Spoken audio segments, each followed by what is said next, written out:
Je demande maintenant à Georges Fournier, donc président de l'Association française d'urologie, de poursuivre sur la thématique de l'information aux patients.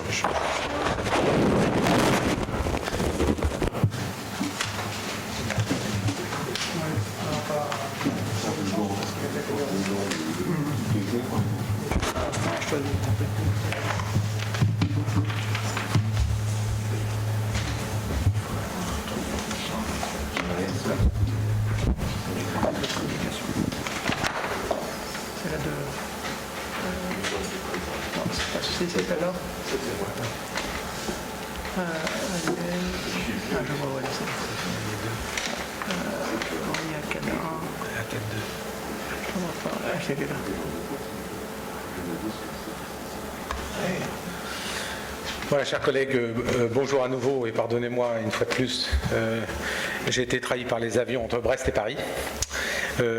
Et j'ai passé la matinée à l'aéroport à finir quelques diapositives que j'ai pu compléter comme ça tranquillement sans être dérangé. Donc je vous prie de m'excuser. Je suis très heureux d'être parmi vous. Je suis très heureux que vous ayez l'Association française d'urologie que nous sommes plusieurs à représenter ici, puisque effectivement nous sommes pour un certain nombre d'entre nous et d'entre vous qui sont là, bien entendu, ont été ou sont très impliqués dans l'Association française d'urologie.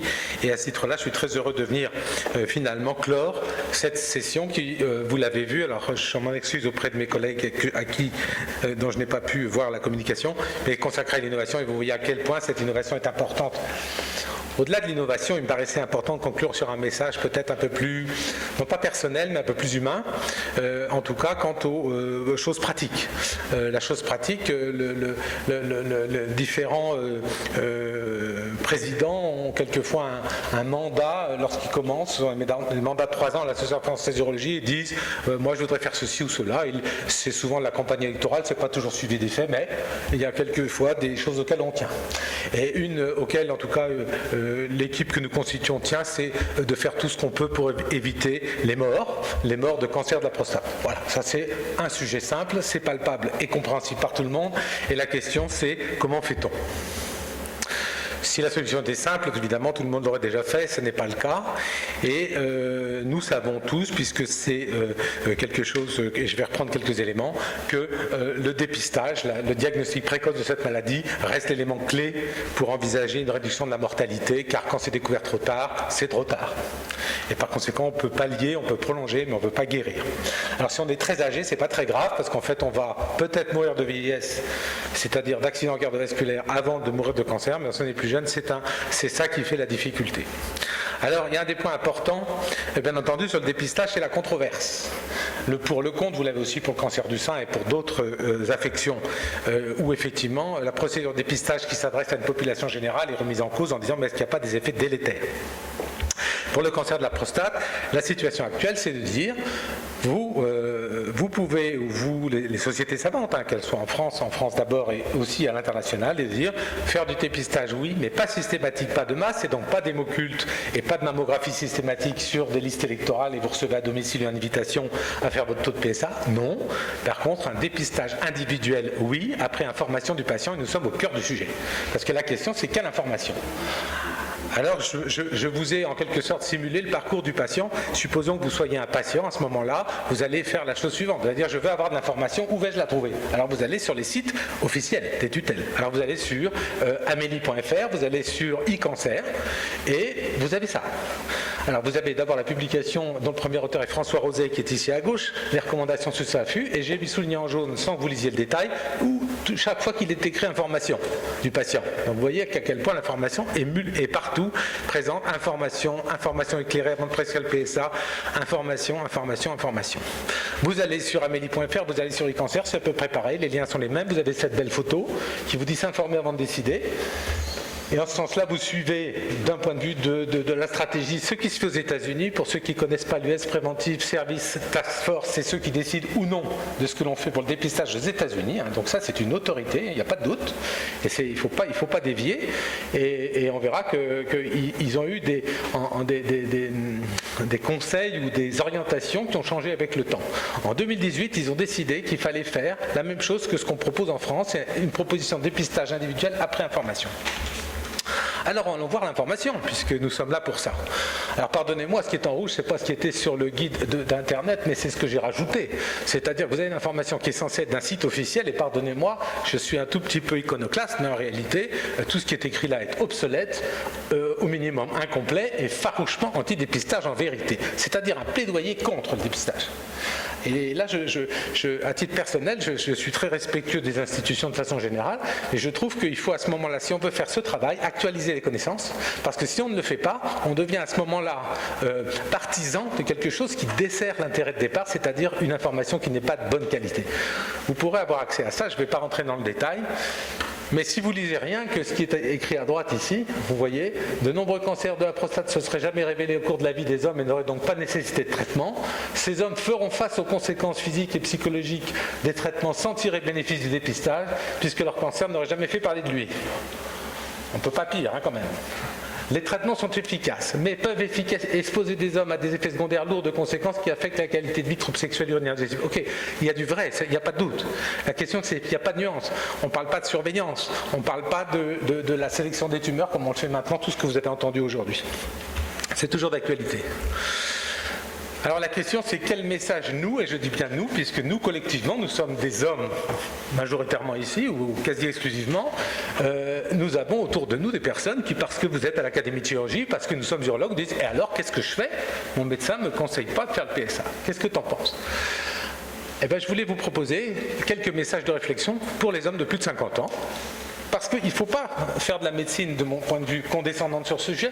Il faut associer le sujet parce que le sujet va prendre une décision. Est-ce que je fais ou est-ce que je ne fais pas? Et ce sont ses choix. Et ils sont souverains. Et j'insiste là-dessus. Les différents cancers, ne pas dépister, quelles en sont les conséquences si on ne fait rien, la procédure en cas de PSA au-dessus de la norme, l'IRM, les biopsies de la prostate, vous en avez entendu parler, le problème du traitement. Il faut aborder les sujets de face. L'information sur l'histoire naturelle, vous avez vu à quel point elle est importante parce que ce n'est pas une maladie, c'est une maladie qui a tellement de faces et tellement de faces tellement différentes entre un cancer de petite taille et peu évolutif bien différencié qui fait 3 mm dans un coin, plus personne ne va y toucher. Et pourtant c'est bien un cancer de la prostate, ça s'appelle bien comme ça. Et à l'opposé, vous avez un cancer agressif Gleason 8 ou 9. Dit de haut risque ou très haut risque, qui lui effectivement va faire mourir la personne dans moins de 10 ans, ça c'est sûr. Et donc la vraie question, c'est que ce sont des maladies différentes. Donc en fait, on ne parle pas de la même chose. Et ça c'est déjà un point important. Et puis vous avez au milieu les cancers moyennement différenciés qui posent problème. Certains ressemblent au premier, qu'on surveille. Alors certains disent, on peut peut-être dans les cancers moyennement différenciés de faire de la surveillance active maintenant. C'est à l'ordre du jour. Puis d'autres disent, ouais mais ça ressemble plutôt à du 3 qui est en dessous.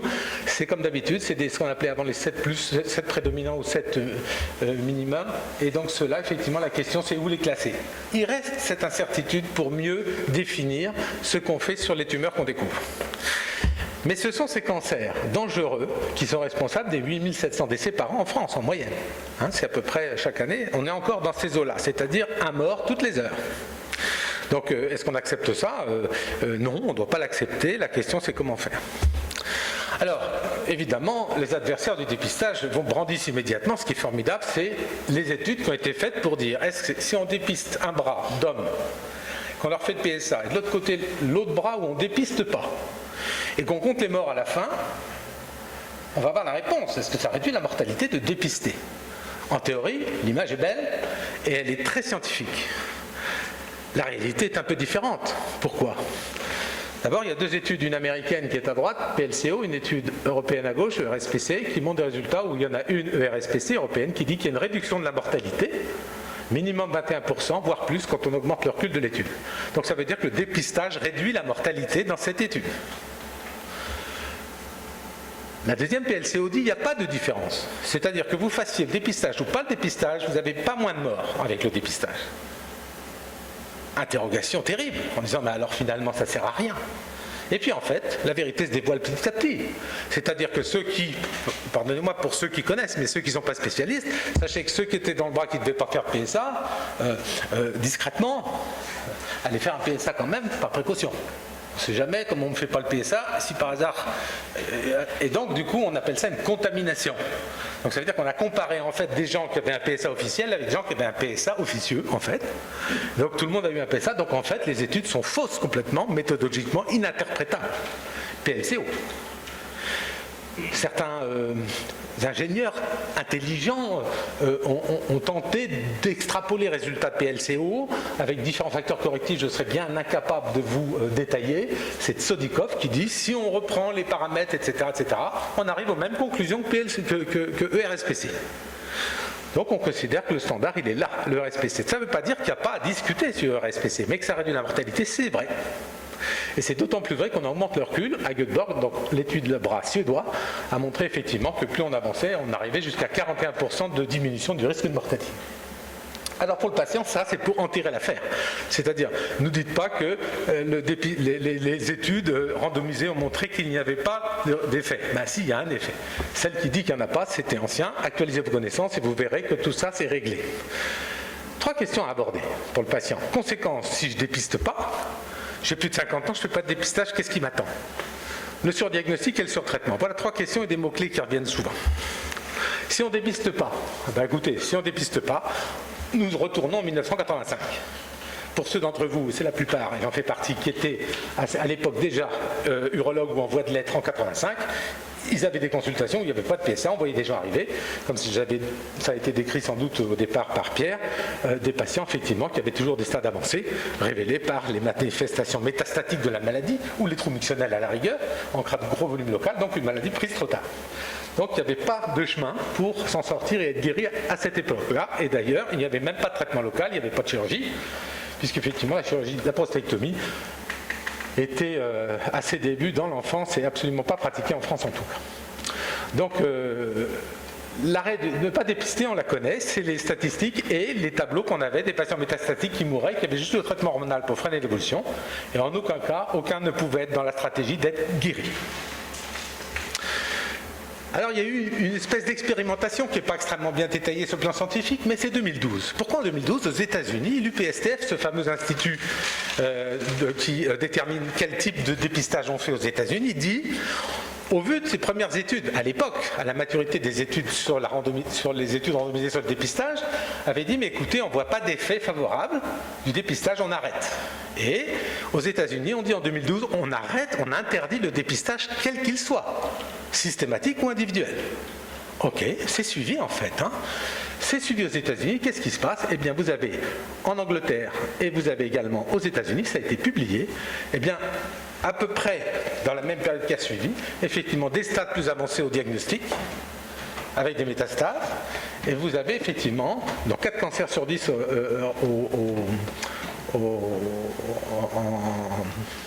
en Angleterre, et aux USA, après une baisse de la mortalité, il y avait une tendance à réaugmentation. C'est juste une tendance, parce que ça n'a pas duré très longtemps, parce qu'effectivement, on voyait, semble-t-il, se dégager ici une augmentation de la mortalité par cancer, des diagnostics à un stade plus avancé, bref, la situation de 80. Et donc, au fond, cet institut décide en 2018 de faire marche arrière et dit dépistage après information, et nous y sommes. Et ça n'a pas changé depuis. Voilà les références bibliographiques.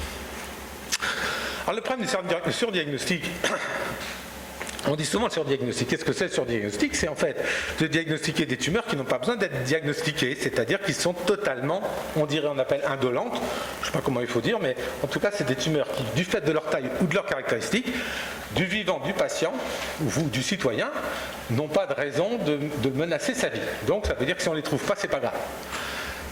Le problème du surdiagnostic, de découvrir ces tumeurs, ce n'est pas le problème. Le problème, c'est que lorsqu'on fait un dépistage, on va trouver des tumeurs et c'est après qu'on va réagir. Parce qu'on ne peut pas savoir à l'avance. On n'a pas de marqueurs qui permettent de dire cet homme est suspect de cancer agressif. Et cet homme, non. On a ce problème. Alors après, le PSA et touche rectale, qui sont effectivement les 2 éléments qui amènent à un diagnostic, eux, ne posent pas de problème pour la plupart des gens. Par contre, la biopsie, ça fait rigoler personne en fait. On le voit bien dans nos consultations. On commence à dire, comme on disait avant l'IRM. Maintenant, ça a changé. Avant l'IRM, monsieur, vous avez le PSA à 4,7, au toucher rectal, ça paraît normal, il faut quand même faire des biopsies. C'est quoi les biopsies? Aiguille dans le rectum, anesthésie locale, antibiotiques, risque infectieux, choc septique parfois, acceptez ça, signez en bas et on y va. Non, c'est pas si facile que ça. Et certains d'entre vous ont peut-être été déjà de ce côté à avoir des biopsies et se disent c'est pas agréable. Bon, donc on peut comprendre qu'il faut faire mieux. Et donc en plus, les gens parlent entre eux. Et donc, qu'est-ce qui se passe? Eh bien, quand les gens, effectivement, ont un PSA élevé ou un toucher rectal suspect, ben, la question c'est, les gens ont peur d'avoir mal, ils ont compris que ça peut passer à côté parce que c'est quand même à l'aveugle, même si c'est sous échographie à l'époque. Ça peut être répété, donc il faut y retourner si c'est négatif. Et puis que ça détecte peut-être que des cancers qui ne sont pas dangereux, et puis que ça se fait sensible. Alors ça ne plaît pas aux gens. En 2018, ça change, c'est François Rosel qui est en tête de recommandations pour suivre ce qui se fait d'ailleurs au niveau international, en partie européen, c'est de dire on recommande l'IRM avant biopsie. Et c'est là que nous sommes. Donc maintenant, nous sommes devant PSA anormal, IRM. Si le toucher rectal est anormal, là, dans tous les cas, il y a des biopsies de toute façon, mais on a toujours l'IRM avant, les biopsies. Alors, est-ce que l'IRM prostatique est l'examen parfait? Je crois que François nous a montré ça. En fait, l'IRM, quand elle est quand même drôlement pratique. Quand l'IRM montre quelque chose, c'est toujours grave. Quand elle montre rien, souvent c'est rien.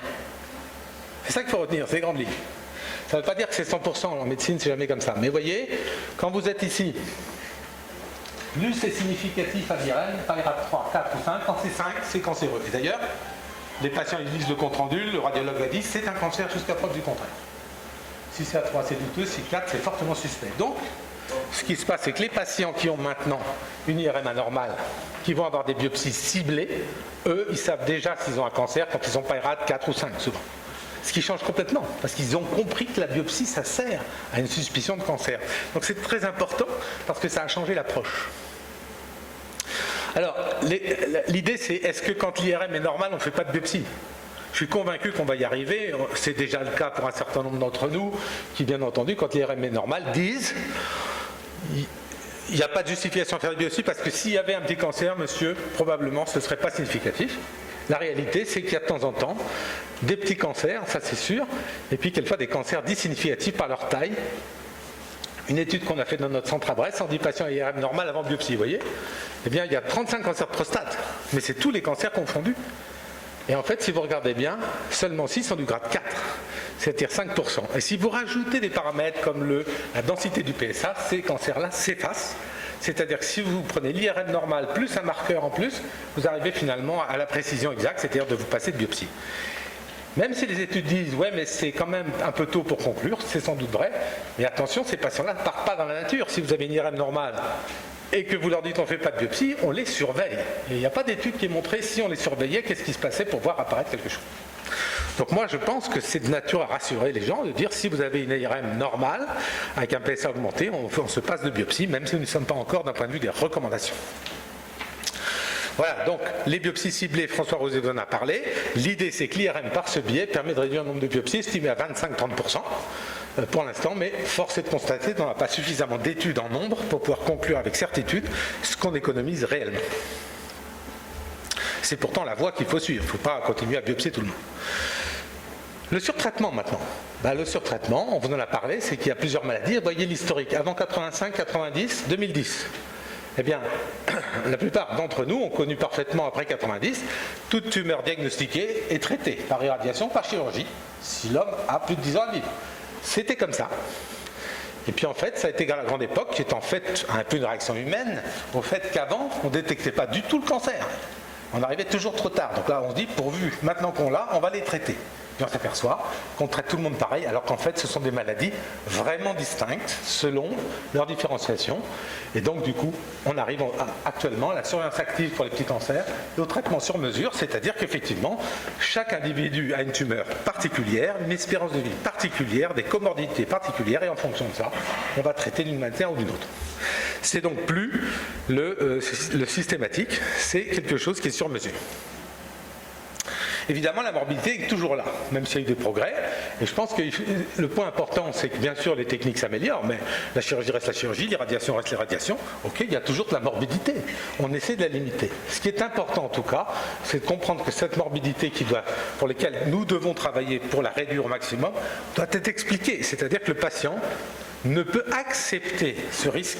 Ce patient qui est asymptomatique, je rappelle, on est dans le dépistage, il peut accepter de prendre un risque pour sa sexualité, ou pour sa continence, ou pour les problèmes digestifs d'une irradiation, que s'il est certain que sa vie est en danger. C'est le point central et ça doit être expliqué, ça doit faire partie de l'information. Et ça vient expliquer qu'il y a une place logique pour le traitement focal, parce qu'au fond, effectivement, ce qu'on veut, c'est réduire la morbidité. Et le traitement focal, quel qu'en soit l'outil, est une très bonne réponse, sous réserve que l'image soit parfaite. Et aujourd'hui, ce n'est pas parfait.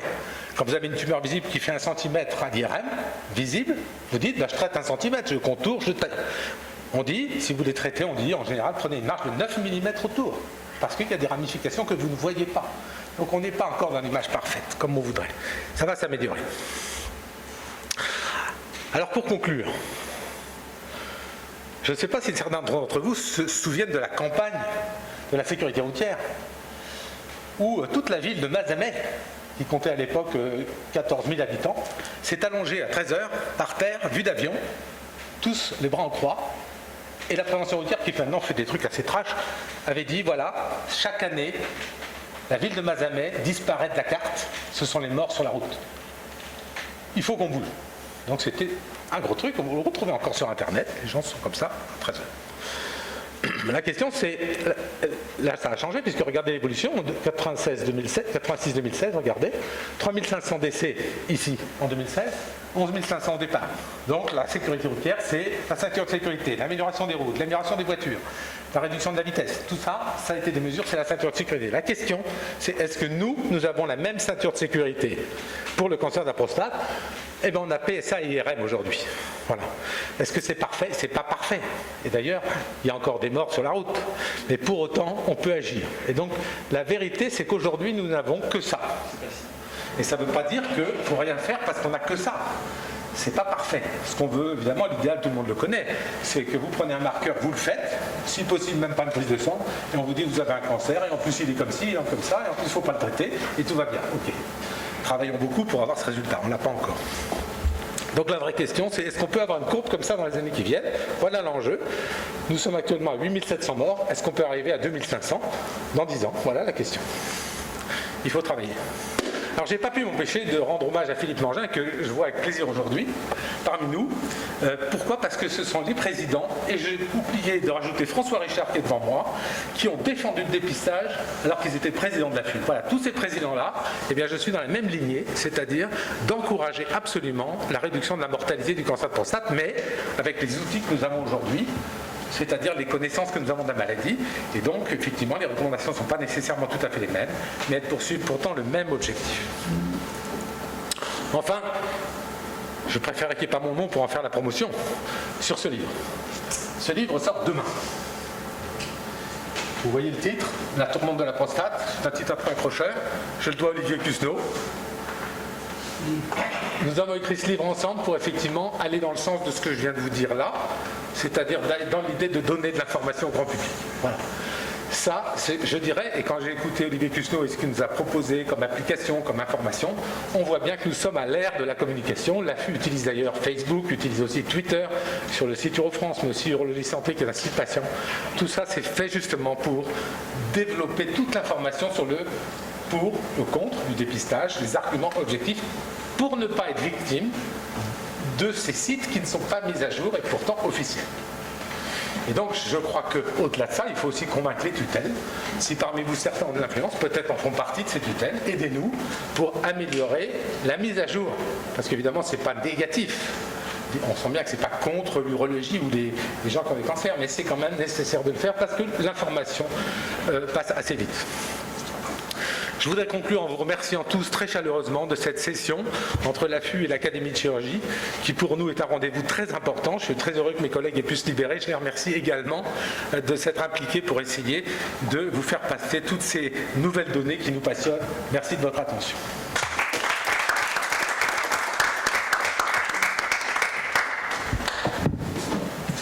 Alors, donc, je suis le secrétaire général. Donc, au nom de l'Académie de chirurgie, je voudrais remercier tous les orateurs, remercier l'Association française d'urologie et pour tous ces messages qui sont plutôt clairs dans des situations très variées quand même. Et vous dire à bientôt parce que nous tenons beaucoup à vous recevoir au moins une fois par an et peut-être plus. Voilà, l'an dernier nous avions reçu les jeunes urologues en plus, cette année le calendrier est contraint Et j'espère que vous avez un vol de retour, j'espère. Tout est prévu. Voilà. Merci à vous. Oui, une question ?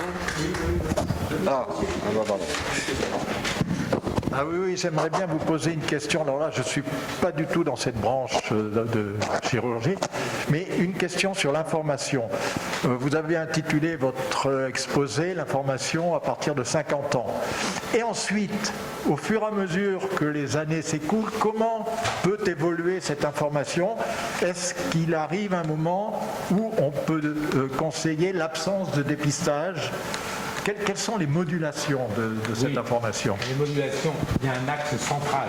C'est qu'il faut, on dit traditionnellement qu'il faut avoir 10 ans à vivre pour bénéficier du traitement d'une tumeur découverte tôt. Donc ça veut dire que schématiquement, 10 ans à vivre, ça ne peut pas être l'état civil, puisque un bon nombre d'entre nous sont quelquefois 70 ans bien fatigués parce qu'ils ont eu des tas de problèmes autres dans la vie. Ils ont une espérance de vie qui est inférieure à 10 ans, et d'autres qui sont, pour certains, anciens militaires, d'autres anciens professeurs de gymnastique, je vous donne quelques exemples, d'autres d'anciens marins-pêcheurs de Guilvinec extrêmement aguerris qui n'ont pas trop bu, pas trop fumé, eux se retrouvent avec une espérance de vie prolongée alors qu'ils ont 80 ans. Et donc par conséquent, c'est sur mesure. La règle, c'est 10 ans à vivre. C'est à peu près ça. Au-delà de 10 ans, on dit c'est pas la peine de faire du dépistage. Donc là, à ce moment-là, on va faire en fonction des symptômes, mais il faut bien entendu rester dans le créneau qu'on donne, nous, habituellement en général, c'est 50-75 ans. Oui, une question. Est-ce que pour l'AFU, par exemple, vous êtes dans l'acceptation de participer à ce que recommandent actuellement les autorités de santé sur des recommandations des choosing wisely, choisir avec pertinence et réduire au maximum les actes inutiles, aussi bien diagnostiques que thérapeutiques? Oui, c'est absolument essentiel, c'est pas simplement qu'une mode. Ça vient de nos amis canadiens, bien sûr. Ça vient absolument, et c'est très important. Pour tout vous dire, c'est il y a 2 ans que nous avons pris ce dossier en main pour nous. Nous avons pris rendez-vous avec la HAS en époque en disant comment on fait. Donc on est allé les rencontrer, et je ne vous cache pas qu'ils étaient un peu décontenancés. Entre-temps, nous avons reçu, il n'y a pas très longtemps, une petite lettre du ministère. C'était Agnès Buzyn qui était ministre encore, et qui a dit ce serait bien de s'intéresser à ça. Je dis, et la réponse c'est oui, c'est déjà commencé, mais maintenant il faut qu'on voit qu'est-ce que vous voulez comme méthode, parce que c'est la méthode qui est importante. Mais pour le reste, le fond est absolument essentiel, et vous avez à ma gauche la personne d'ailleurs, Pierre Mongia, qui est en charge de cela particulièrement à l'affût, avec quelques collègues, pour justement arriver à faire ces recommandations qui sont essentielles dans l'approche, qui n'ont rien à voir avec les recommandations. Non, c'est pas des recommandations. Et c'est donc très très important, la pertinence des soins, la pertinence des actes. Consensus professionnel. Absolument. Avec les CNP. Donc nous sommes à fond là-dessus. Et les disciplines se mettent d'accord sur certains thèmes pour dire ce qui semble le plus pertinent dans l'état actuel de la science. Alors imaginez pour le cancer de la prostate, il y en a beaucoup. Et on a déjà commencé à faire les fiches qui correspondent. Ben non, c'est bien. Parce qu'effectivement, il y a beaucoup de choses inutiles. Donc il faut les enlever, il faut dire ça, c'est pas utile. Donc on dit faites le PSA systématiquement tous les ans à 79 ans, la réponse est non, c'est inutile. C'est pas pertinent. Donc, oui, voilà. Et la difficulté, c'est vis-à-vis du public.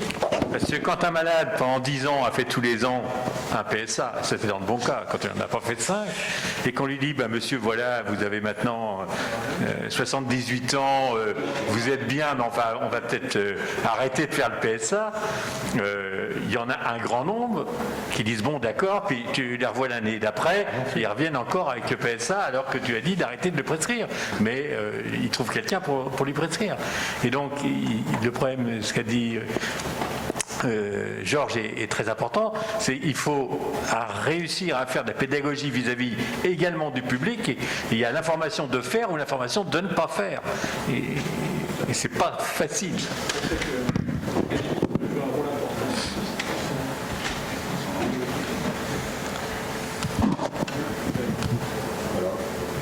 Bien. Juste simplement vous dire que nous avons tenu une assemblée générale élective avant cette session, et pour que le candidat soit élu, il faut qu'il ait au moins 50% des votants favorables. Certains n'étaient pas très loin à la limite, mais tout le monde a été élu. Voilà.